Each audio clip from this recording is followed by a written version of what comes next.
नमस्कार. आता आपण पाहत आहोत चिंतामणी विजय अध्याय 29. या अध्यायामध्ये पार्वतीची समजूत घालून गणेश तिला परत आणतो. रावण वरदान मिळवून गणेशाला गोवतो आणि असुरांना आनंद होतो इत्यादी कथा आहेत. वक्रतुंड महाकाय सूर्यकोटी समप्रभ निर्विघ्नं कुर्मे देव सर्वकार्येषु सर्वदा. गुरुर्ब्रह्मा गुरुर्विष्णू गुरुर्देव महेश्वरा. गुरु साक्षात परब्रह्म तस्मै श्री गुरुवे नमः. आकाशपतित तोय यथा गच्छति सागरा सर्वदेव नमस्कारं केशवं प्रतिगच्छति. गोपाल कृष्ण महाराज की जय. गणपती बाप्पा मोरया. श्री गणेशाय नमः. श्री गजाननाय नमः. श्री गजानना विघ्नहरा पूर्णपुरुषा परात्परा भक्तपालका जगदुद्धारा विश्वात्मका हे रंभा.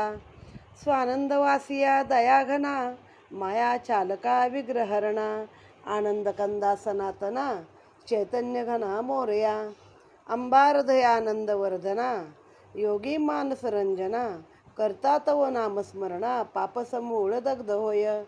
नाम तव स्मरता मानसी तत्काळ देवा तू प्रगट होसी. अनंत संकटे निरसुर त्याची रक्षण करसी तयाचे. ऐसा देवादिदेव तू गणपती अगाध असे ही तव शक्ती. हे दासधुंडी जाणून चित्ती नामी प्रीती जडली अखंड. धुंडी हृदयाब्ज भ्रमरा बुद्धिरमणा मोरेश्वरा. स्वलीला तुझी लंबोदरा वदसी देवा दासमुखे. धुंडी बिनवी श्रोतया प्रती मागील अध्यायी लंकापती. त्यागोनी आदिशक्ती जात वेगे लंकेसी. मार्गी जाता लंकेश्वर थरथरा कापे सर्व शरीर. चित्ती झाला भयातूर शक्ती हरपली ते काळी. मार्गी करता गमन दशदिशा भाषती शून्य. मागे पुन्हा फिरून भय पावे मानसी. बहुत कष्टे मार्गक्रमोनी पातला वेगे लंका भुवनी. वस्त्रे मुखाच्छादुनी मंचकावरी पहुडला. मानसी तरंग उद्भवती फार काही न सुचे तेव्हा विचार. भ्रमित झाले अंतर तप्तता उदेली शरीरासी. येता लक्ष्मी द्विपंचवदन मंदोदरी येतसे वेगे करून. तो मंचकी मुखाच्छादून चिंताक्रांत पहुडलासे. पती ते श्रीमुख न लक्षिता घाबरी झाली मय दुहिता.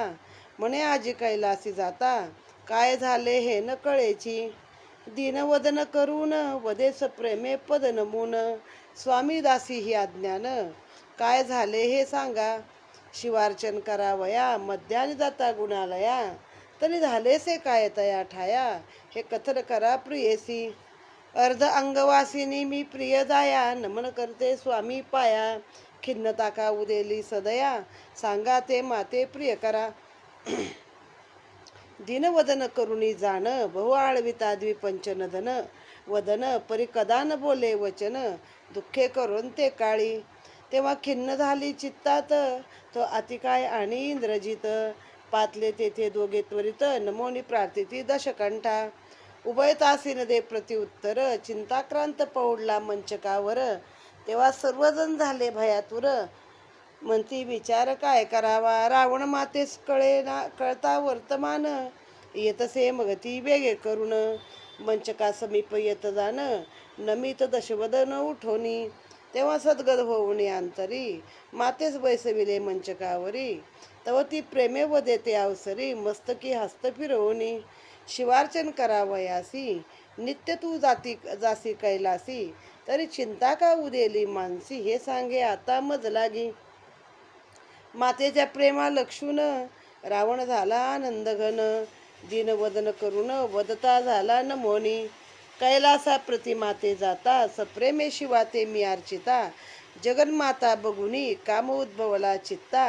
ललना असावी आपणास तेव्हा मनी करून विचार. गाऊनी तोषविला कर्पूर गौर. दीनदयाळ उदार दिदली अंबिका मज लागी. मग समूळ वृत्तांत कथिला माते आणि शापिले ती येणे माते.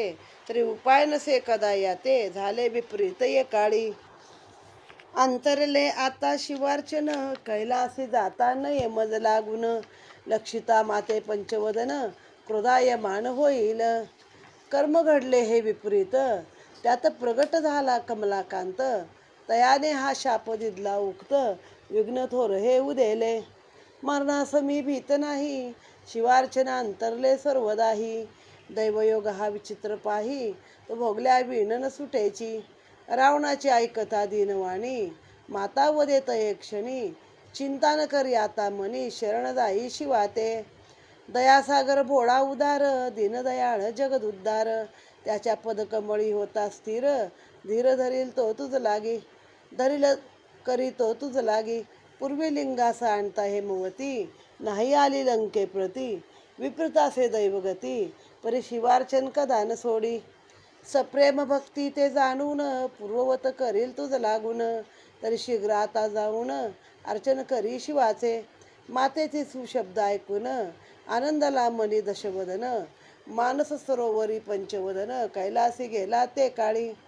जाता शिवा ते अर्चोनी, तो पातले तेथे सुधा पाणी. नमोनिया शिवचरणी, आनंदे वदती सर्वही. देवादिदेवा उमाकांता, रावणे नेली जगन्माता. केली ती याची मुक्तता, गजाननाने स्वामिया. रे आंबा झाली से क्रोधायमान, मुखश्री करता न अवलोकून. यास्त देवा तू शीघ्र जाऊन, कैलासी आणि दयाळा. वदता ऐसे सुधा पाणी, शंभू आनंदला मनी. म्हणे दीनदयाळ चिंतामणी, तेने आगटित केले एकाळी. आंबे विण मज लागून, न गमे कदा रात्रंदिन. कोण आणील समजावून, क्रोधायमान झाले असे. मी जाता तये स्थानी, कदा न ये कैलास भुवनी. वदोने ऐसे तये क्षणी, स्तब्ध तेव्हा बैसला. काही न सुचे तेव्हा विचार, लक्षिता ऐसे सुरासुर. वदती नमोनी जोडून कर, सुविचार त्यास एकासे. नंदिकेश्वर देवा जाता, घेऊन येईल जगन्माता. सुरांचे शब्द ऐकता, शिवानंदला ते काळी. सुरभी पुत्रासी बाहून, वदे तयासी पंचवदन. शीघ्र आता जाऊन, अंबिकेस घेऊन येई का. वदता ऐसे शूळपाणी, नंदी आनंदला मनी. निघाला वेगे नमन करुणी, दर्शनांबेचे घ्यावया. ज्या मार्गे गेला लंकानाथ, त्याच मार्गाने नंदी जात. उल्लंघोन या कैलास पर्वत, जंबूद्वीपी प्रवेशला. लक्षिता नेत्री दंडकारण्य, नंदी झाला आनंद घन. पर चित्ती उदेला अभिमान, आंबेस नेन ये काळी. उल्लंघन करता गंगा तीर, सह्याद्री पर्वत लागला थोर. परशुराम क्षेत्र सुंदर, लक्षिता हर्ष पावला. सह्याद्री पर्वत उल्लंघिता, बहुहर्ष दाटला चित्ता. म्हणे कोठे न दिसे जगन्माता, तो अपूर्व एक वर्तले. फाकली थोर तेजदीप्ती, झाकू लागल्या नयनपाती. चालताना दिसे कदापि जगती, म्हणे अद्भुत दीप्ती महाशक्तीची. तेव्हा आंबेस लक्षिता नयनी, भयभीत बहु झाला मनी. आदिमाया ही विश्वजननी, शोभायमान झाली से. नंदीने स्वमनी करुणी विचार, दंडसा पडला चरणावर. आनंदे जोडून दोन्ही कर, वदता झाला नम्रपणे. शिवे धाडले असे मजसी, आनावया माये तुझसी. तळमळ करी निज मानसी, तव वियोग न साहे. तरी दासवचना देऊनी मान, घेई माते शिवदर्शन. नंदीचे सुशब्द ऐकून, गौरी क्षोमली ते काळी. शिवाचे आता मी न घे नाव, कैलासी मातेनं लागे ठाव. कळले तयाचे जाण वैभव, भाव कळला तयाचा. व्यर्थ तयाचे उदारपण, न जाणे मी मनी मान अपमान. न जाणे मनी मान अपमान, अखंड दया गोड स्मशान. करोटी हस्ती भिक्षेची, कांतान दिली आजवरी कोणी. विचार शून्य शूळ पाणी. जोगड्या माझी शिरोमणी, दिगंबर साचा असे. जयासी कोठे न होय प्राप्ती, तयाने करावी याची भक्ती. साच नसे हा पशुपती, देईल स्वशक्ती तयासी. अविचारी ऐसा महान, देऊन टाकेल तुझं लागून. तरी जाऊ नको तू येथून, राहे अखंड मजपासी. अद्भुत मायेचे आवरण, नंदी गेला तेव्हा भ्रमून. त्यागोन या पंचवदन, आंबेपाशी राहिला. नंदीने हे जाणून मनी, भृंगीस पाठवी शूळ पाणी. तोही तेथे जाता भ्रम पाहुनी, भृंगी म्हणजे भ्रमरी. तेथे स्थानी राहिला. आनावया जगदंबेसी, पाठविता शिवे सर्व गणासी. ते येती त्या स्थानासी. मोह पावती तत्काळ. स्वगण वदती दीनवदन, माते पाचारी तो पंचवदन. तुझ लागी रात्रंदिन, तळमळ तळमळ करतसे. तेव्हा नगजा वदे तयासी, मी कदा न ये कैलासी. तुम्ही स्वस्थ राहा मजपासी, जाऊ नका येथोनी. आंबेचे ऐकता वचन, मोह पावले संपूर्ण गण. आनंदे पार्वती ते नमुन, सेवेत सादर झाले. पाठविता कोणी न येते ठाया, समाचार माते सांगावया. तेव्हा विचार चित्ती करोन्या, पाठवी षडानन वीरभद्रा ते. शिवासी करोनी नमन, येऊनी वंदिले मातृचरण. सुहास्य वदन करून, वदते झाला ते काळी. तव वियोगे शूळ पाणी, उद्विग्न झाला भौतमनी. तरी कैलासी त्वरे चालोनी, भेटी देई शिवासी. उभयताचे वचन ऐकता, वदे तेव्हा जगन्माता. तुम्ही न यावे जावे येथोनी आता, स्वस्थ रहा मजपासी. तेव्हा विधी सुरासह कमलापती, याते पाठविते उमापती. समजावून आणा त्वरे पार्वती, कैलास भुवनी ये काळी. तेव्हा विधीसुरासह चक्रपाणी, पातला वेगे गौतमवनी. दृष्टी लक्षिता जगज्जननी, करती न मनस प्रेमे. घेता आंबेचे दर्शन, मोह पावला जनार्दन. काही न बोलवे वचन, स्वरूपी लय लागले. तेव्हा चिंतावला उमावर, कोणता करावा आता विचार. कोणी सांगाया नेती समाचार, मजला गोनी कैलासी. चिंता मानसी प्राप्त होता, हृदय स्मर्तसे एकदंता. झाला तयासी प्रार्थिता, सद्गदांतरी होणी. चिंता हारक तू चिंतामणी, चिंतितार्थ देशी तक्षणी. सच्चिदानंद तू मोक्षदानी, पाव संकटी ये काळी. तरी चिंता माझी करी दूर, दयासागर तू लंबोदर. ऐसे वत्ता गंगाधर, गजानन मनी तुष्टला. शिवासी द्यावया सद्वर, प्रगट झाला लंबोदर. तो परब्रह्मी निर्विकार, जगदात्मा विश्वाचा. लघुरूप धरोणी एकदंत, शिवासी वदे माग इच्छित. ऐसा ऐकता उमाकांत, वदता झाला आनंदे. संकट पडले देवा म्हणून, प्रार्थिले आता तुझ लागून. तरी मनोरथ माझा करी पूर्ण, आंबेसा आणि कैलासी. प्रगटलासी तू साधू वेशाने, वर द्यावया मज लागुनी. तरी आंबेस तू यास्थानी, वरदेश्वर नामे वास करी. वदता ऐसे कैलासपती, तथास्तु वदे मंगलमूर्ती. तेव्हा आंबे सन्मुख श्री गणपती, बालक वेशे प्रगटला. लक्षिता श्री गजानन, आंबा पाव झाली आनंदघन. स्वकरे त्वरे उचलून, अंकी घेतसे सप्रेमे. हानवटीसी लावणी हात, म्हणे देवादिदेव तू एकदंत. पूर्ण करी माझा हेत, संकट समयी धावोनी. मम पुत्र तू गजानन, पूर्वी तो दिदलेसी वचन. पुन्हा तव मी सुत होईन, वरदेश्वर नामे करुणी. ते वचन सत्य झाले आता, भेटलासी माते एकदंता. म्हणवी माते तुझी माता, दयावंता ये काळी. वदे उमेशी सर्वेश्वर, झालो आता तुझा कुमर. उतरावयासी भूभार, प्रगट झालो ये काळी. तरी कटीवर माते घेऊनी, नेई जननी कैलास भुवनी. तू आणि शूळ पाणी, प्रिय मजला अत्यंत.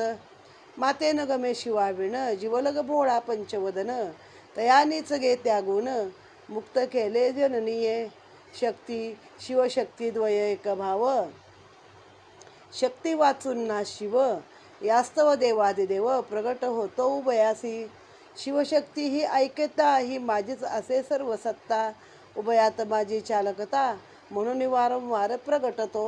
वत्ता ऐसे चिंतामणी, हर्षोनी चित्ती विश्वजननी. नंदी गणादी पाचारून, म्हणे कैलासी चला आता. गौतमादी मुनी समजता, वदे तेव्हा जगन्माता. मी अंशरूपे तत्वता, वास करीन या स्थानी. तेव्हा वदे गौतम मुनी, संकटी चिंतिता तुझ लागोनी. माय तेव्हा तू प्रगट होनी, इच्छा भक्ताची पूर्ण करी. गौतमे ऐसे वदोनी, प्रेमे नमिली विश्वजननी. तेव्हा सुप्रसन्न आंबा होनी, वदती झाली आनंदे. स्वगण सुरासहित, अंशभूत वास करीन येथ. पूर्ण कर्ण भक्त मनोरथ, सद्भावांतरी जाणोनी. सद्वरायसा अर्पोणी मुनीस, हृदय धरून या श्री गणेश. पाचारून या नंदीस, आरोहण केले तयावरी. अंकी घेऊन या एकदंत, निघाली स्वगण सुरासहित. कैलासी येऊन त्वरित, शिवचरणी लागली. आता ही कथा अशी आहे, मागच्या अध्यायात आपण पाहिलं, रावणाने आंबा मागितली आणि तिला घेऊन चालला. ही दुसऱ्यांदाची गोष्ट आहे. मग तेव्हा ते गजाननानं तिथं असं अकराळ विकराळ रूप निर्माण केलं. आंबा पण क्रोधायमान झाली आणि तिनं शाप दिला त्याला. कारण शंकराने सांगितलेलं, खाली ठेवलंस की तुझ्या सगळ्या शक्ती नष्ट होतील. मग सांगितलं, इथून पुढं तुला सगळ्या शक्ती आता नष्ट होतील आणि लवकरच तुझा पुत्रपौत्र असं निर्धारण होणार आहे. मग रावण घाबरला, मागं न बघता लंकेकडं पळत सुटला. आला घरी आणि अक्षरशः तोंडावरती पांघरून घेऊन झोपी गेला आणि तापला तो. ताप काढला त्यानं आंब्याच्या शापाने, घाबरला. मग मंदोदरी आली, बाबा काय झालं नवऱ्याला, कारण कैलासावरून गेला आणि आला तसा अंथरूणच धरलं ह्यानं. तो काय ऐकायला तयार नाही. मग इंद्रजित आला, कुंभकर्ण आला, म्हणजे जे काय त्याचे सारे आप्तेष्ट आहेत ते सगळे आले. अति काय महाकाय जे काय सगळे पुत्र होते त्यांना पण काय तो उठायला आणि तोंड दाखवायला तयारच नाही. मग कळल्यावर रावणाची माता आली, तिचं नाव कैकसी आहे. कैकसी यात नाही दिलेलं, पण तिचं नाव कैकसी आहे. ती आली. मग मात्र रावणाला आता नाईलाज झाला. आई आली म्हटल्यावर उठलंच पाहिजे आणि पाय धरले पाहिजे. तेवढी पद्धत सर्वांना होती. मोठ्या लोकांना आलं की नमन करायचं आणि आशीर्वाद घ्यायचा. मग उठला, आईला नमन केलं, आपल्या मंचकावरी बसवलं आणि मग तिनं विचारलं तिला काय झालं. मग लागला सांगायला सगळं. मी नेहमीप्रमाणे गेलो, शंकराजवळ आंबा होती, मला तिची इच्छा झाली ही माझ्याजवळ असावी म्हणून मी त्याला मागून घेतली. मग शिवानं मला नेहमीप्रमाणे दिली. पण पुढं म्हणे तिनं मला असा शाप दिला, अशी गणपतीनं ब्राह्मण रूप घेऊन येऊन सोडवली, जे काय आहे ते सांगितलं. मग तेव्हा आता म्हटलं माझं शंकराचं हे सुटलं. शंकराच्या दारात काय मला आता कैलासावर जायला काही तोड नाही. गेलो तर तो क्रोधायमान होईल आणि मला शाप देईल. मग रावणाची आई म्हणाली, अरे मागे पण तू आत्मलिंगासं तिला आणायला गेलास, ती काय आली नाही. ही देवाची गती आहे, तुझ्या काही नशिबात ती नाही. आई तरी कसली बाबा, लोकाच्या बाई ही जी अभिलाषा धरून आणतोच कशाला, ती जगन्माता आहे असं काही आई त्याला म्हणत नाही. हां, मग म्हणे जाऊ दे, तो भोळा आहे म्हणे, जा त्याच्या चरणाला लाग. परत नमन केलंस तर म्हटलं ती काही शंकर काय तुझ्यावरती रागावणार नाहीत. मागच्या वेळेस पण तिला गणेशाने सोडवलेली गुराख्याचं रूप घेऊन ते गोकर्ण महाबळेश्वर आहे. आणि आता हा कुठलं ठिकाण आहे माहीत नाही, अजून काय ह्याचा उल्लेख आला नाही आहे कुठं, पण तिनं सोडवले आहे. आणि हे कालीमाता वगैरे जे आहे ना कोकणामध्ये, तर बहुधा हेच ते पार्वतीचं रूप तिथलं आहे. मग त्याच्यानंतर रावण कैलासाला येण्यापूर्वी सगळे देव आनंदानं सांगायला गेले होते की पार्वतीला सोडवलेली आहे. पण पार्वती क्रोधायमान झाली, चिडली आणि ती काय आता परत कैलासावरती यायला तयार नाही. रावण गेला, आपला नमन केलं, चुकलं बिकलं माझं झालं, ते आलं, शिवाने त्याला सोडून दिलं. पण पार्वतीला राग येणं साहजिक आहे. अरे बायको देतो म्हणजे काय तू. मग नाहीच म्हणले, मी कैलासाला परत मला जायचंच नाही. परत एकदा तो देईल म्हणे मला कुणाला तरी, जगात म्हणे कोणी अशी बायको देतं का. तिला रागच आलेला. मग नंदीला पाठवलं, जा बाबा. शिवाला स्वतःला जात नाही, शिव घाबरतो बायको पुढं. नंदीला पाठवलं, जा म्हणे तिला गोड बोलून घेऊन ये, तिच्याशिवाय का मला करमत नाही. मग देताना तुला कळलं नाही का रे बाबा, शंकर असून तू.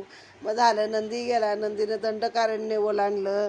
मग ज्या ज्या रस्त्याने रावण गेला होता त्याच रस्त्याने नंदी चालला. पहिलं कैलास उतरलं, मग जंबूद्वीपात प्रवेश केला, मग दंडकारण्य झालं, मग त्याच्यानंतर गंगातीर उल्लंघन ओलांडला, मग सह्याद्री पर्वत लागला. मग परशुराम क्षेत्र म्हणजे कोकण आलं. कोकणाला परशुराम भूमी म्हणतात.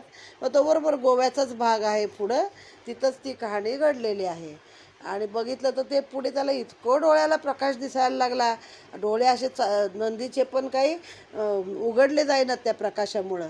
आणि मग त्याला कळलं ही जगन्माता इथं अशी रागावून बसलेली आहे आणि तिने एवढा मोठा तो सगळा असा अवतार धारण केला आहे. मग तिला नमन करून सांगितलं, तुला शिवानी बोलवलं आहे. मग ती आता रागच आला आहे तिला, ती लागली शिवाला बोलायला. मला म्हणते मी कैलासाला परत येणारच नाही म्हणली. त्याचा भाव मला कळला. असं कोण जगावेगळं देतं का म्हणे. एवढा भोळा आहे की आजपर्यंत कोणी आपली बायको नाही दिली. हा विचारशून्य आहे माणूस, जोगड्याच आहे म्हणे. ह्याला असंच राहायचे पाहिजे. ह्याला बघा 2 अवतारच त्याला वरला आहे शिवाला. पण राग आल्यावर बाई मग सोडत नाही. मग मागचा पुढचा उद्धार सगळा, नवरा असो नाही तर देव असो. मग तिनं काढलं वर. त्याला म्हणली तू पण जाऊ नको, नाही तर तुला पण देऊन टाकेन एखाद दिवस नंदी मागितलं तर. मग झालं, नंदी तिथंच राहिला. मग भृंगीला पाठवलं. भृंग ऋषी पण आहेत आणि भृंगी म्हणजे भ्रमर, एक भ्रमरी पाठवली. ती पण भ्रम पावली आणि तिथंच राहिली. मग कुणाला पाठवलं त्याला प्रत्येकाला ते सांगितलं. प्रत्येकानं सांगितलं तुझ्या वाचून तळमळ करतोय, तुला बोलावलंय, पण ती प्रत्येकाला मोहात पाडत्या, कुणालाच ती परत पाठवतच नाही शिवाकडं. ती तिथंच राहिली. मग त्याच्यानंतर सगळे शिवगण पाठवले, ते पण आले. मग त्यांना पण सांगितले, मी तर मुळीच कैलासाला येणार नाही, पण तुम्ही पण जाऊ नका, राहा सगळे माझ्याजवळ. मग पार्वतीनं सगळे फिटवले. असं करता करता मग मुलं पाठवली दोन्ही आपली, पण नाही, मग ब्रह्मा विष्णू, त्यापैकी ब्रह्मा पाठवला, विष्णू पाठवला, सगळे सुरगण पाठवले. सगळ्या सुरगणांना तिनं मोहित केलं आणि सगळ्यांना सांगितलं, माझ्याजवळ राहा, तुम्ही कैलासावर जायचं नाही आणि मी कैलासावर येणार नाही. मग शेवटी षडानन म्हणजे कार्तिक स्वामी आणि वीरभद्र हे शेवटचे उरलेले दोन हेही पाठवले. मग त्यांच्यावर पण तिथेच म्हणले, मला देऊन टाकलं, उद्या तुम्हालाही देऊन टाकेल, काय जाऊ नका, राहा माझ्याजवळ सगळे. असं करून पार्वतीनं सगळे स्वतःजवळ ठेवून घेतले. मग शिवाला मोठं संकट पडलं की अरे, गेलेली व्यक्ती परत येतच नाही, मला निरोप पण देत नाही साधा पार्वतीचा, नक्की काय मला समजत नाही बाबा, काय करू आता.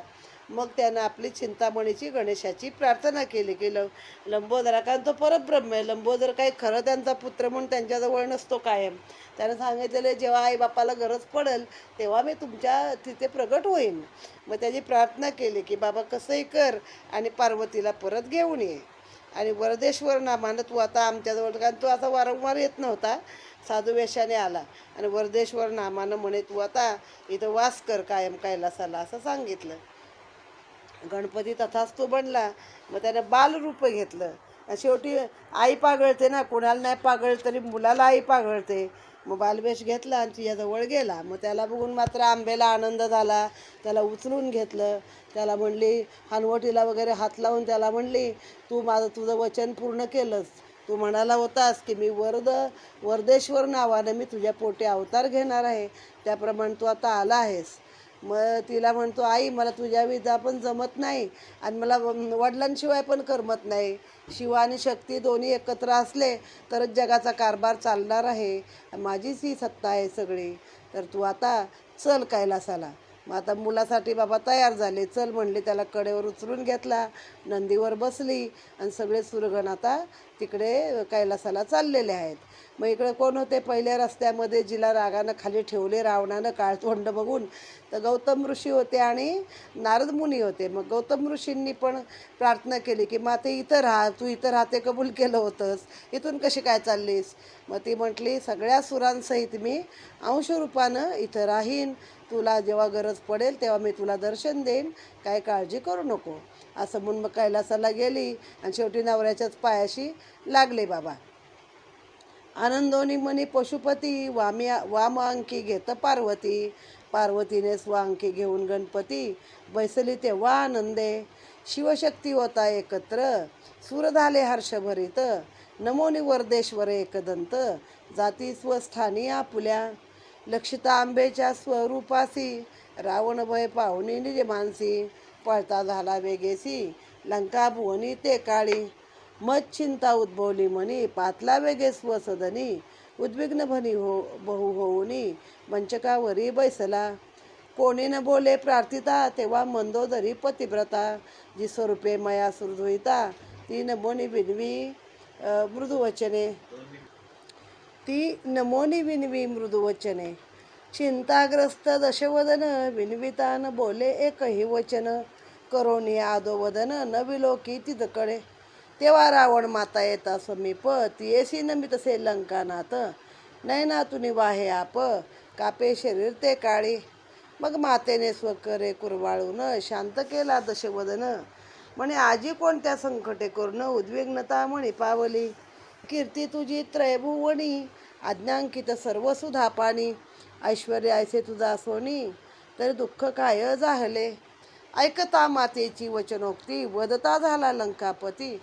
सर्व वृत्तांत मातेप्रती, कथन केला ते काळी.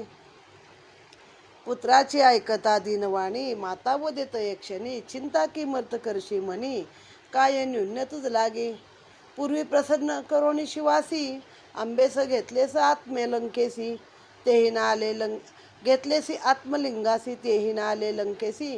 दैवयोगे करोनी, एकटी आंबा आता आणता, पूर्ण झाले मनोगता. हे लाधावयासी लंकानाथा, कर्मयोग नसे हा. जे जे होणार ज्या ज्या समयी ते ते आपोआप घडतसे सर्वही. यासी उपाय नसे काही, होणार ते होतसे. मग रावण वदे ते समयी सुखदुःखासी मी भीत नाही. परी या मजला समयी शिवदर्शनांतरले. गोष्ट झाली ही विपरीत, क्रोधावेला आता उमाकांत.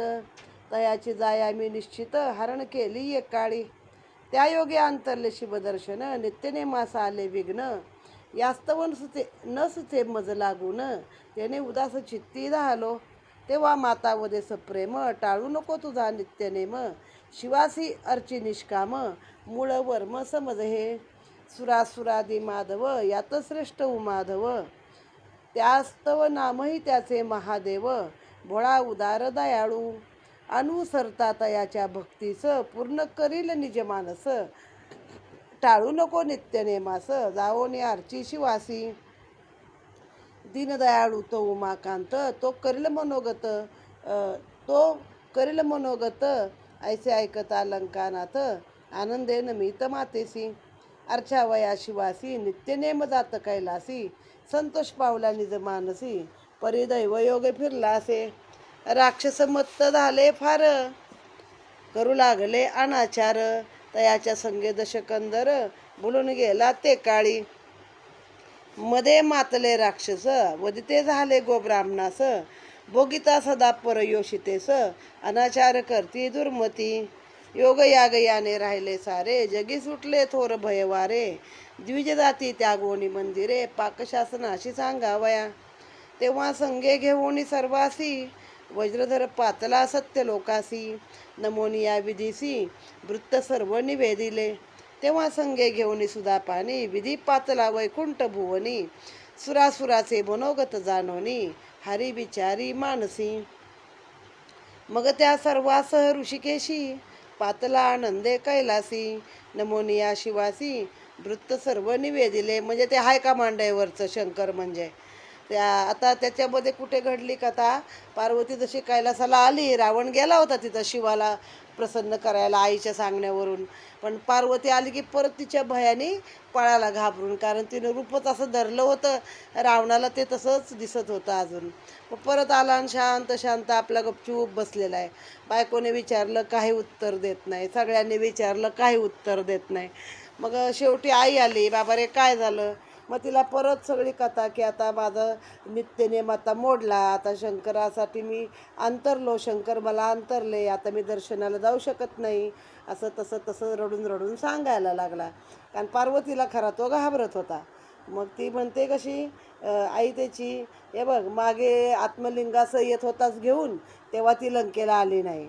नंतर एकटी आंबा आता घेऊन येत होतास, तेव्हा पण ती आली नाही. म्हणजे काय, तुझ्या नशिबात ती नाही आहे गोष्टी.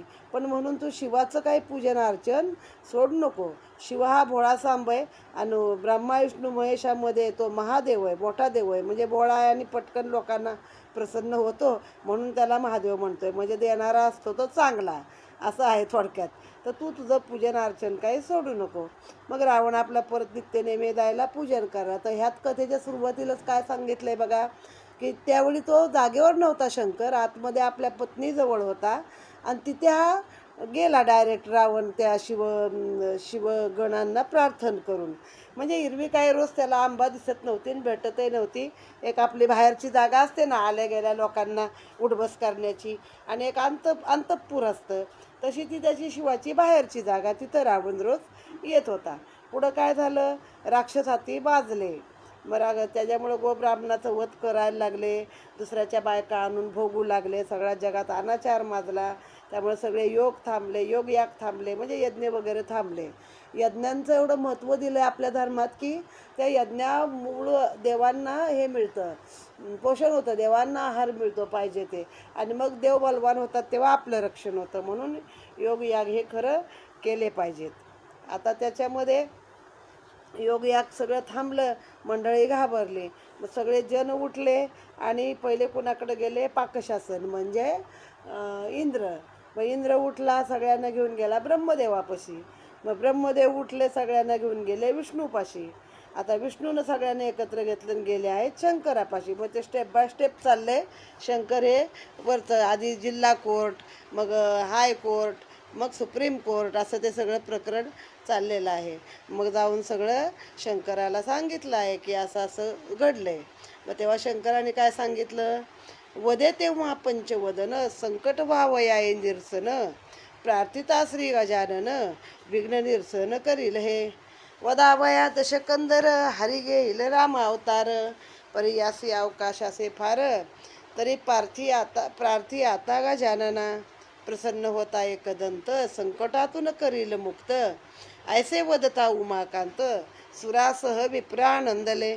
तेव्हा सर्वासह जनार्दन महागणपतीचे करिस्तवन पूर्ण ब्रह्म तू सनातन पाव संकटी ये काळी विघ्नांतका श्री विघ्नेशा पूर्ण करी आमची आशा परमात्मिया श्री गणेशा शरणालो तव पायी दीनदयाळा तू भक्तवत्सल मनोरथ आमचा करी सफळ राक्षसे पिडले देव प्रबळ रक्षी धावोनी ऐकता करणी प्रेमळ स्तुती संतोषुनी श्री गणपती आकाशवाणीने सुराप्रती वदता झाला ते काळी.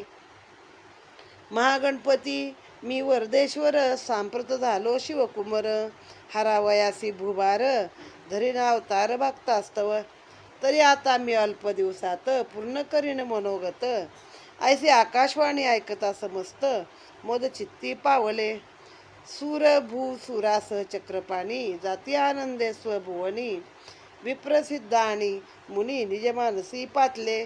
ऐसे काही दिवस गेल्यावरी लीला विग्रही विघ्नारी विध्वंसाया लंकापुरी करीन वलते दवा पुत्रबंधूस सभास्थानी रावण बैसला आनंदानी ऐशा समयी नारद मुनी सभास्थानी पातला. तेव्हा शंकराने सगळी कथा ऐकून घेतली आणि म्हणे, चिंतामणीची आता प्रार्थना करा, कारण रावणाचा वध करायला हा विष्णू आहे, हा राम अवतार घेणार आहे, पण त्याला अजून वेळ आहे. मग तोपर्यंत गजाननाची प्रार्थना केली तर तो यातून काहीतरी मार्ग काढेल. मग गणपती आकाशवाणी, गणपती म्हणजे महाभियोग, त्याच्या वरचा सुप्रीम कोर्टाच्या वरचा कोण असतो तो महाभियोग, एकट्याच माणसाचा. त्यानं सांगितलं की मी घेणार आहे अवतार, शंकराच्या पोटी मी आता वरदेश्वर नावानं मी जन्माला आलेलोच आहे, तर काही दिवसामध्ये मी त्याचा रावणाचं हे करणार आहे, म्हणजे गर्वहरण करणार आहे किंवा रावणाचा पराभव करणार आहे.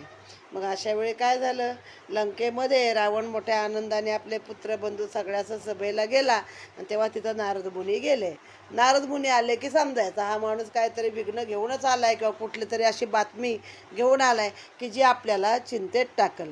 नारदाला नेहमी हितशत्रू म्हटला. हितशत्रू म्हणजे हित सांगतो, तुम्हाला हिताचे 4 शब्द सांगतो, पण तो तुमचा शत्रू आहे, तुमचा नाशच करतो. पण हे वाईट लोकांचंच करतो, तो चांगल्या लोकांसाठी नाही. येता लक्षुनी नारदासी रावण हर्षोनी निज मानसी आसनी बैसोनी मुनीसी अर्चन करी प्रेमाने आनंदे रावण मुनीसी वदे वचन त्रयजगी थोरमी ऐश्वर्यवान माते काही नसे न्यून्य अनर्घ्य वस्तू मम पुरी सूराधिक सर्व द्रुपती आज्ञा माझी सर्व पाळती त्यात न्यूनता नसे कोणती असे कोणती ती मुनी माते सांगावी. वचन ऐसे दशकंदर तयासी मुनी देतसे प्रत्युत्तर वदलासी जे माते साचार त्याते न्यून्यता एक असे जेवी नासिका वासोनी वदन की वृक्ष दैसा फळाविण की विधवा नारीचे नवयौवन व्यर्थ हे सारे शून्यवत तेवी रावणा ह्या सभास्थानी सुशोभित सर्व सुदापानी आणि ह्या नृपश्रेणी तुझ बेष्टोनी या शोभती परी एक न्यून्य असे यात परमात्मा देव जो भगवंत चराचरी असे जो बाप्त चैतन्य भूत ईश जो हरिहरादी सूर्यशक्ती अखंड जाते मनी ध्याती ऐसा परब्रह्म ब्रह्मणस्पती प्रणव वदनी तो देव एक नामारूपा वेगळा जो ऐसा परब्रह्म ब्रह्मणस्पती नामारूपा वेगळा जो प्रणवाख्य तो सगुण निर्गुण द्वयरूपी सनातन तयाविण हे सभास्थान शून्य दिसे मज लागे. प्रणववदनी तो देव एक, प्रणववदनी म्हणजे ओंकार रूपी मुखाचा असणारा. मग गणपतीची सोंड म्हणजे ओंकाराचं रूप येतच बघा त्यामध्ये, म्हणून देखील त्याला सोंड आहे. प्रणव रूपी वदनी तो देव एक, नामतयाचे विनायक, तो या सभेत नसता एक, शून्यवत सर्व भासत. ऐसा देवादिदेव लंबोदर, अलक्ष लक्ष अगोचर, तो वशनो हे साचार, भक्ता वेण सर्वथा. शिवे करता तयाची भक्ती, सूत झाला श्री गणपती. आगाध असे त्याची शक्ती, बुद्धिदाता तो सर्वासी. सुरासुरत्वा जिंकेले समरी, त्यास मनसे हा निर्धारी. सद्भाव जाणवणे अंतरी, करी हेतू पूर्ण त्याचा. नारदाची ऐकता वचनोक्ती, वदता झाला लंकापती. म्या जिंकले सर्व सुरांप्रती, समरणांगणे भिडोनी.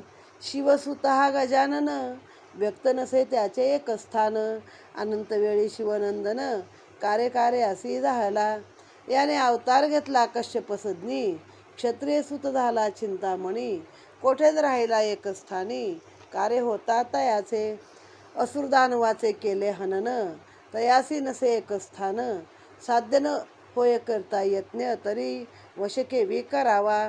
गणेश भक्ती करावया, कोठे जावे मुनिवर्या. रावणाचे शब्द ऐकून या, नारद वदे ते काळी. रेवातिरी करता अनुष्ठान, प्रसन्न होईल गजानन. रावणासी हे कथून, नारद गेला स्वर्गभुवनी. मुनी कथोरी गेल्यावरी, दशवदन हर्षला निजांतरी. येऊन या रेवातिरी, शुद्ध स्थळासी लक्ष. विंध्याद्रीच्या समीप, बैसता झाला लंकाधीप. रेवातिरी लक्षोनी समीप, तपास बैसला ते काळी. करोनिया गणेश अर्चन, एकाक्षरी मंत्राचे करी अनुष्ठान. एक विशंती दिन प्रमाण, एकाग्रतेने बैसला. वर्जोनिया अन्नपाणी, लुब्ध झाला नामस्मरणी. वृत्ती मुरली गणेश चरणी, निश्चयांतरी दाटला. जाणोनी रावणाची सदृढ भक्ती, सदय झाला मंगलमूर्ती. वर द्यावया तया प्रती, सन्निध त्याच्या प्रगटला. लक्षण ध्यानी निमग्नता, हर्ष दाटला एकदंता. झाला तेव्हा बोलता, सद्वर मागे ये काळी. रावण निमग्न ध्यानात, शब्द पडला कर्णरंध्रात. तेव्हा नेत्र उघडून विलोकित, गजमुख सन्मुख लक्षिला. सद्भावे दाटला अंतःकरणी, प्रेमे लागला गणेश चरणी. पाणीद्वय जोडोनी, स्तुती करी आनंदे. जय जयाजी मंगलमूर्ती, विश्वाद्य ब्रह्मणस्पती. अगाध असे तव शक्ती, परमात्मया गजानना. विघ्नांतक तू विघ्नहर, परब्रह्म सर्वेश्वर. देई माते आतावर, शरण आलो तव पाया. दयासागर तू एकदंत, पूर्ण करी माझा हेत. तेव्हा तो वदे तुझ इच्छित, प्रसन्न झालो ये वेळा. लंकाभुवनी करावा वास, ही माझ्या मनीची पुरवावी आस. दयासागर तू गुणेश, चला आता मम सज्ञी. वदे तेव्हा एकदंत, सांप्रत मी झालो शिवसुत. मीच तो वरदेश्वर भगवंत, तो येईल अंशे तव सदनी. तव मनीचा मनोगत, करावया तुझे सेवकत्व. प्रगट होईन जाण तेथ, परिसांगतो श्रवण करी. गौ आदी पशुरक्षण, करीन लंकेस येऊन. रक्षणातील पशुचे होता हनन, करीन निर्मूळ सर्वाचे. यज्ञास पशु लागला जरी, मज प्रार्थून न्यावा तो निर्धारी. हा नेम माझा ढळल्यावरी, करीन होळी सर्वाची. तू जा आता लंकापुरी, गौ आदी पशु स्वाधीन करी. राहीन सांभाळून तो मंदिरी, रक्षण करावया पशुचे. वधोनी ऐसे गजानन, पावला तेव्हा अंतर्धान. त्याने खिन्न होऊन दशवदन, लंकाभुवनासी पातला. सभास्थानी येऊन, सिंहासनी बैसता रावण. बंधुपुत्रासी प्रधान, माने बैसती होऊन. बंधुपुत्रादी प्रधान, माने वैसती सर्व. ही माने म्हणजे इथं आपल्या जसं मानापानाने आसन ठेवलंय, त्या आसनानुसार बसले. सर्वासी वदे लंकाप्रती, म्या प्रसन्न केला गणपती. तयाने सद्भर अर्पिला मजप्रती, पर तो घातक असे आपणाला. मग कथिला सर्व वृत्तांत, झाले सर्व ही चिंताग्रस्त. वदे तेव्हा प्रधान प्रस्त, चिंता न करावी मानसी.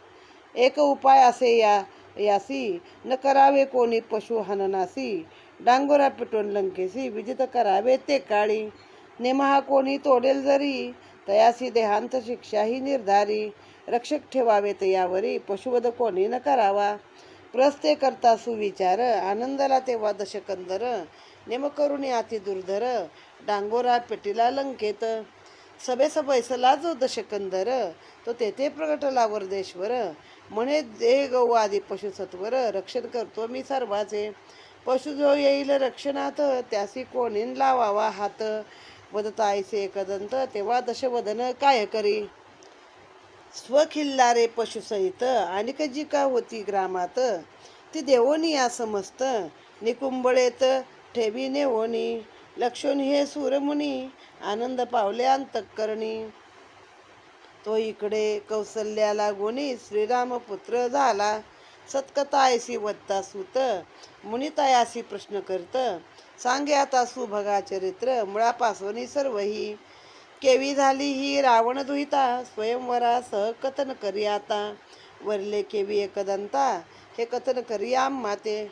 शौनकाते ऐकता वचन, सुत झाला आनंद घन. म्हणजे सुभगा चरित्र अति घन, श्रवण करा आनंदे. कपिला षष्ठी पर्वथोर, हे जाणून या दशकंदर. अर्चा वयासी कर्पूर गौर, यमुना तीरासी पातला. कपिला षष्ठी म्हणजे असा योग आहे, मंगळवार वार आहे, रोहिणी नक्षत्र, व्यतिपात, हस्त, या सगळ्या गोष्टी एकत्र 6 गोष्टी जुळणारा दिवस म्हणजे कपिला षष्ठी. मग तो रावण कपिला षष्ठीचा योग पाहून शिवाचं पूजन करायला निघालेला आहे. आता इथं काय सांगितलं, रावणाने बघा तपश्चर्या केली शिवाची. म्हणजे एवढा तपश्चर्या करणारा होता, ब्राह्मण होता, दशग्रंथी होता, सगळे आधी पण तपश्चर्या करूनच सगळे वर मिळवले होते. पण इतकं करून पण माणसाचं अंतःकरण बदलत नाही, किंवा जेव्हा वाईट वेळ येते तेव्हा विनाशकाले विपरीत बुद्धी सुचते आहे. तसं इकडे त्याने केलं गणपतीचं पुष्कळ असं. म्हणजे नारद गेला ना त्याच्या दरबारामध्ये. मग रावणाने विचारलं, यावं यावं मुनी, बसावं. आता बघा सगळे देवदानव, सगळे राजे माझ्या मांडलिक आहेत, माझ्या अंडर आहेत, थोडक्यात माझ्या अगत्यामध्ये आहेत ते. आणि दरबारात सगळे बसतायत माझ्या चारी बाजूनं. मी म्हणाल तो शब्द ह्या पृथ्वीवरती प्रमाण आहे. आणि असं असताना आता म्हणे काय कमी जास्त आहे का, तर ते मला तुम्ही सांगा. मग नारदाने सांगितलं की आता मी तुला सांगतो तुझ्यामध्ये काय न्यून्य आहे. की जसं नाका वाचून तुमचा चेहरा आहे, किंवा विधवा नारी आहे पण तरुण आहे बिचारी, किंवा अशा ज्या गोष्टी आहेत, तसं तुला हे सगळे देवदानव शोभून दिसलेत.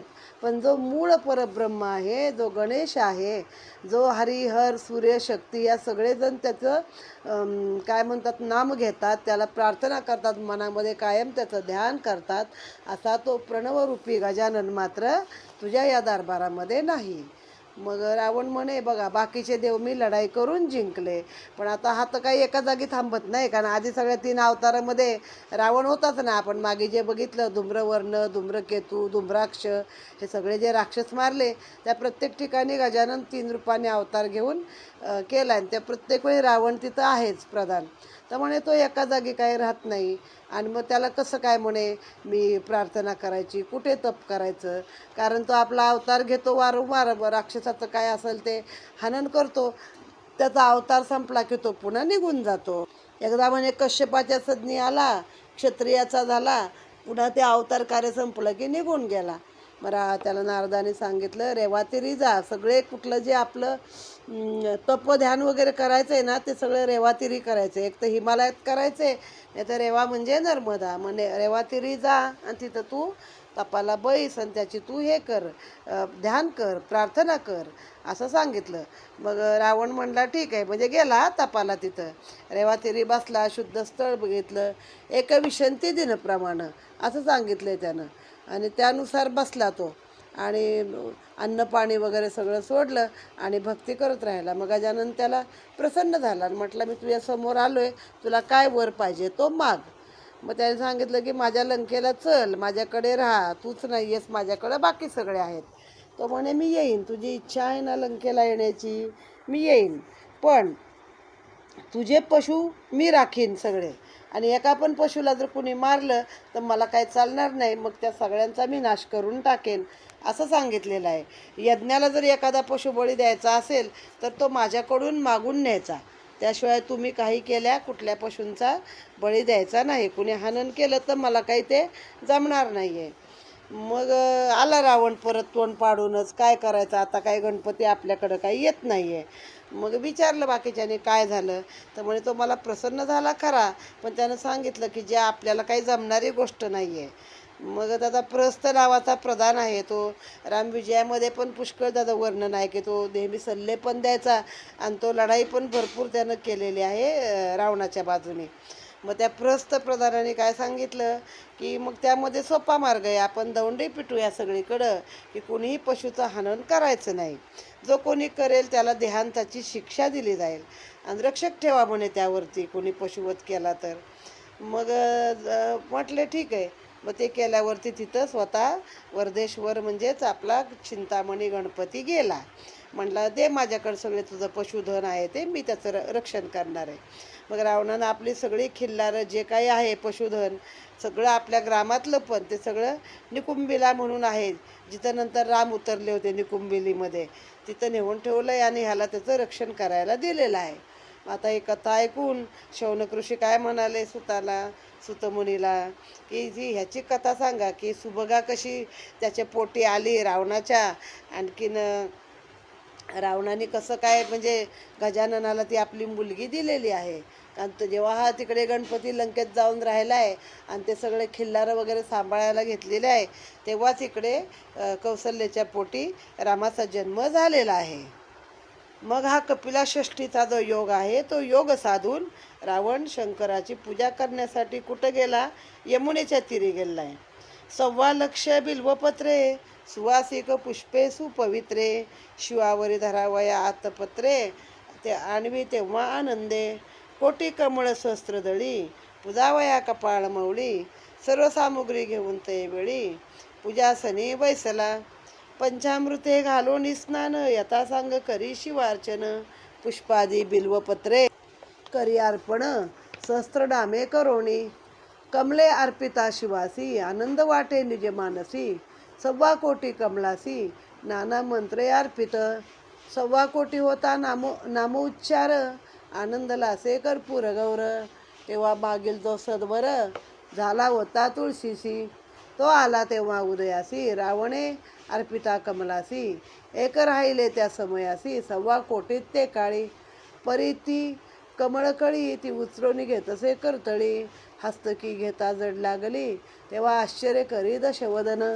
कमळकळी दिसे तेज भरीत रावण मनासी विचारित कळी उकलोन्यात वरीत आता काय ते लक्षावे कमळकळ्या जो जो उकली तो तेज वाढे ते काळी आनंद वाटे ते वेळी पाकळ्याकडे करे उकलता पाकळ्या समस्त सनाळ कन्या लक्षिली त्यात तेज फाकले अद्भुत सुवासन मावे वनात शशी समदिव्य वदन सरळ नासिका आरक्त नयन गौरांगी पित्तवर्ण लक्षिता रावण आनंदला वदे तेव्हा लंकापती दैवयोगे झाली प्राप्ती धन्य धन्य थोर शिवभक्ती झाली फलप्राप्ती आज माते वदोनी ऐसे लंकेश्वर सद्भावे अर्चोनी उमावर कन्या घेऊन या सत्वर स्वसदनासी पातला लावण्यामृत मया सुरधोईता पट्टमहिषी पतिव्रता तियेने आनंदित पती लक्षिता सन्मुख येतसे प्रेमे लावण्यमूर्ती सुहास्य वदनी मृगाक्षी गजगामिनी मुखचंद्र लक्षिता नयनी रोहिणी पती लज्जित झाला मंदोदरीस आनंदित लक्षून चित्ती आनंदला मग दशवदन मंचकी बैसला सुप्रेम करुण महिषी हर्षली स्वचित्ती मंचका समीप सत्वर स्वमानसी करतसे विचार कोणत्या योगे आजी प्राणेश्वर आनंद पावले मानसी ऐसा विचार करता सती प्रफुल्लित झाली चित्तवृत्ती ही सत्कथा पवित्र गोमती पुढील अध्यायी श्रवण करा. सुभगा चरित्र हे परम पावन नित्य करता श्रवण पठन मनोगत होती सर्व पूर्ण श्रवण करिता सद्भावे श्रवणाचे श्रेय अद्भुत सौभाग्य हृदयभुवनी ऐश्वर्य होय प्राप्त सुशील होय दिव्य सुत श्रवण योगे करोणी धुंडी रतला नामस्मरणी दयाळू तू चिंतामणी अखंड तू हृदयभुवनी वसवणी स्वलीला स्वये दाविसी देवादिदेव तू ब्रह्मणस्पती, निर्विकार दिव्य ज्योती, ऐसा निर्गुण सगुणात्मक तू मंगलमूर्ती, अगाध शक्ती पै तुझी, करावया भक्त रक्षण, प्रगट झालासी तू गजानन, करी अखंड नामस्मरण, पूर्णता होय मनाची. श्री चिंतामणी विजय ग्रंथ, श्री गणेश पुराणादी गणेश भागवत, त्यातील सारांश परिसोत, भक्त 29तम अध्याय रसाळ हा. श्री गजाननार्पण नमस्तू, श्री कृष्णार्पण नमस्तू. मग जेव्हा हा कपिलाषष्ठी योग आला ना, तेव्हा शिवाला अर्चन करण्यासाठी यमुनेच्या ठिकाणी रावण गेला. सोबत त्यानं एक लक्षबिल वदळं, म्हणजे काय बेलाची पानं, पूजेचं सगळं सामान, शिवाला जे अगदी षोडशोपचारे पूजा करायची ते सगळं घेतलेलं आहे सोबत. आणखीन सुवासिक फुलं, आणखीन आतपत्र म्हणजे काय, छत्री, चामरं, आब्दागिऱ्या, कोटी कमळे घेतली, 1.25 कोटी कमळं त्यानं घेतलेली आहेत पूजन करण्यासाठी. आणि शिवाला गेला शिवाकडं. शिवालाही आनंद झाला. आणि जेव्हा ते 1.25 कोटी कमळे एक एक नाव घेऊन घेऊन घेऊन अर्पण केली आहेत, तेव्हा आता शेवटचं जे एक कमळ होतं राहिलेलं, तर ती कळी होती राहिलेली. आता काही ठिकाणी असं आहे, शंकराचंच आहे, शंकर भक्ती पण करायचं, तो अशी करायचा की ती कमळं कमी झाली, एक कमी पडलं तर स्वतःचा डोळा काढून नयन कमल त्याने वाहिलं होतं. तसं ही तर वेगळी कथा आहे दुसरी अजून, की तो प्रसंग वेगळा असेल, हा प्रसंग वेगळा असेल. मग काय केलं, एक कळी अशी राहिली शेवटची, ती उमललेली नव्हती, तर ती जड लागत होती हाताला. मग आता इथं जो त्या तुळशीला जो वर दिला होता ऋषींनी, त्यानुसार आता वेळ आलेली आहे की मागच्या अध्यायात जो शिवानी वर दिला आणि ती तुळशी होशील, आणि एका रूपामध्ये गणपतीने सांगितलं की मी तुझ्याशी रावणाच्या पोटी सुभगा नावाने जाशील आणि मी तुझ्याशी तुला वरेन तेव्हा लग्न करेन. आणि वृंदेच्या चितेमध्ये पण ती तुळस रूपाने राहील, रोप म्हणून, वृक्ष म्हणून. आणि तेव्हा मग विष्णू तुझ्याशी लग्न करणार आहे. तिचं नंतर आधी विष्णूवर मन होतं, गजाननावर मन होतं, पण त्याचं रूप बघून तिला वाटलं हा कसला सोंड आणि असा नरकुंजर, म्हणजे हत्ती आणि माणूस, मला काही ह्या शोभत नाही. तेव्हा मग गणपती रागावले. मग तिला शाप दिला होता की तुला असं असं चितेमध्ये येशील, स्मशानामध्ये, आणि तुला कोणी हात लावला तर तो माणूस जन्म मरणाच्या फेऱ्यात अडकेल. तर पुढे मग हा सगळा असा उशाप दिला आहे. मग त्यानुसार ती कमळाची कळी एक एक पान रावणाने उघडलं, तेव्हा असं तेज फाकलं त्याचा अतिशय. रावणालाही आनंद वाटत होता कळी उकळताना. आणि त्यामध्ये आज सनाळ मुलगी, म्हणजे जी नुकतीच जन्माला आलेलं बाळ आहे, ज्याला नाळ आहे शरीराला, असं त्याच्यामध्ये मिळालं. मग रावण आनंदित झाला. नाही तर रावणाला खरंच बाकी हिरवी स्त्री बघितली की त्याला एकच गोष्ट सुचायची, पण इथं त्यानं तिला मुलगी मानली, कारण ती सनाळ आहे, छोटं बाळ आहे, आणि तिला आपल्या घरी तो घेऊन गेला. आणि म्हणलं शिवानी मला त्याच्या भक्तीचं फळ दिलं आहे, मला मोठा आनंद झाला आहे. मग घरी घेऊन गेला. मग लावण्यामृत अशी सुंदर असणार त्याची पत्नी मंदोदरी, ती पुढं आली. तिने विचारलं, आज नवऱ्याला आनंद झाला आहे, चेहरा आज आनंदी दिसतोय, काय झालं आहे बाबा. त्याच्या पलंगावर बसली आहे आता. आणि ह्याच्या पुढची कथा आपण पुढच्या अध्यायात ऐकणार आहोत, सुभगेची. तर आता हा अध्याय वाचल्यानंतर तुमच्या पोटी दिव्य पुत्र किंवा सुंदर कन्या असं तुम्हाला प्राप्त होतं. इथे हा अध्याय समाप्त झाला आहे. इति श्री चिंतामणी विजय ग्रंथे 29तम अध्याय समाप्त. 29वा अध्याय समाप्त झालेला आहे. ओम गम गणपतये नमः. गणपती बाप्पा मोरया. आजचा योग कुठला आहे बरं? आज अनंत चतुर्दशी आहे. आज गजाननाचं सगळीकडे विसर्जनाची धूम चालू आहे. आणि अशा वेळी आपला हा अध्याय झाला आहे. मोठा चांगला मुहूर्त आहे. गणपती बाप्पा तुझी सदैव सर्व भक्तांवर कृपा राहू दे. गणपती बाप्पा मोरया.